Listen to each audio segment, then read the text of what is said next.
नमस्कार. आपल्या सगळ्यांचे महाराष्ट्र सोशल न्यूज चॅनलमध्ये हार्दिक स्वागत. चला वळूया तर एका नवीन बातमीकडे. आजची बातमी.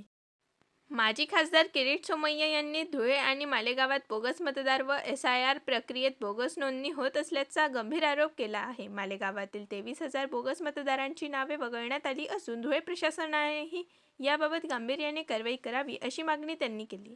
तसेच खोटे शपथपत्र आढळल्यास संबंधितांवर कारवाई होऊन 3 वर्षांपर्यंत शिक्षेची तरतूद असल्याचेही त्यांनी सांगितले. असं काही झालेलं नाही आहे.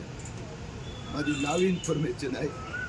काही सेक्रे लोक जे लेफ्टिस्ट फ्रंटचे आहेत, कम्युनिस्ट पार्टीचे आणि विरोधी पक्षाचे सगळ्या नेत्यांचा तर तो एक एक दंड देऊन बाईट देत होतं. तर विपक्षांना अर्थात अधिकार आहे, त्याबद्दल काही नाही आहे. तर ठीक आहे, आपल्या इथे आझाद मैदानावर असतात, तिथे असतात. तसं ते छोटं आंदोलन आहे.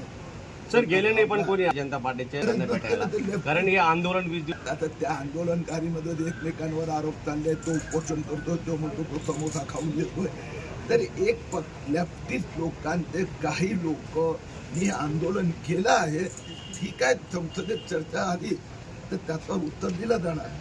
पण पाहिलं होतं लोकसभा आणि विधानसभा निवडणुकीत वोट जिहाद ही चळवळ धर्मांध मुस्लिम बांगलादेशी मुस्लिम चालवली.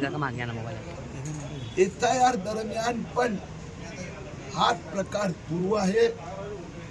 मशिदीत बसून बोगस फॉर्म भरवले जात आहे. आम्ही निवडणूक आयुक्त दिल्ली यांना मालेगावची 27,000ची यादी दिली होती आणि धुळे विधानसभेचे 23,000 असं ज्याला म्हणतात ना फेक संस्थात्मक घुसखोर बांगलादेशी मतदारांची यादी दिली होती. माझी आता मालेगावला अधिकाऱ्यांची भेट झाली. 23,555 नावं कमी करण्यात आली. धुळे जिल्हाधिकारी निवडणूक अधिकारी यांनी या संबंधात गांभीर्याने ही तक्रार जे निवडणूक आयोगाने पाठवले, ते आमदार अनुप अग्रवाल पण माझ्या सोबत होते, ते गांभीर्याने घेतली नाहीये. त्या 23,000 लोकांचा ती यादी आहे, त्यातल्या अर्धे तिथे राहत नाही, गायब आहे. त्यांची कसून चौकशी व्हावी अशी मागणी आम्ही केली आहे. परत एकदा यादी दिली आहे. मला असं वाटतंय की ह्या SIR दरम्यान या सगळ्यांना नोटिस पाठवल्या जाणार आणि त्यापैकी जर खोटं एफिडेव्हिट कोणी फाईल केलं शपथपत्र तर 3 ते 5 वर्षाची सजा होणार.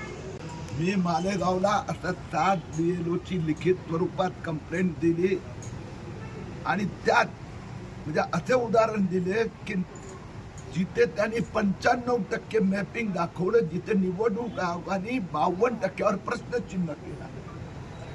एक सईदा खान, एक अमजद अली ह्यांचे 7 तेच नाव तेच फोटो त्याच विधानसभेत पण त्यांची नावं.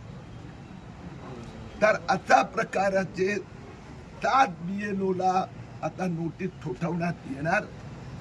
मी मुंबईचं उदाहरण देतो, जे गरीब नगर बांद्रा टर्मिनस डिमोलिशन झालं, तिथला BLOनी तिथल्या 23 ते 25 मतदारांचं मॅपिंग करून मान्यता दिली होती. तर धुळ्यात पण आता तक्रारी आलेल्या आहेत. माननीय जिल्हाधिकारी यांनी त्या संबंधात सांगितलं आहे. मी महाराष्ट्र निवडणूक आयोग यांना एक आणखीन रिक्वेस्ट केली आहे की इथले जे डिस्ट्रिक्ट इलेक्शन ऑफिसर आहेत गंगाराम तलपडे यांनी आम्ही गेल्या वेळी सगळं रायटिंगमध्ये हातात दिले होते डॉक्युमेंट, पण ते त्यांनी एकही नाव चेक पण केलं नाही आहे. तर त्यांचा कार्यपद्धतीबद्दल पण प्रश्नचिन्ह उपस्थित झाला आहे. बातमी आवडल्यास चॅनलला लाईक व सबस्क्राईब करा व दररोज अशा नवनवीन बातम्या पाहण्यासाठी चॅनलला फॉलो करा. धन्यवाद.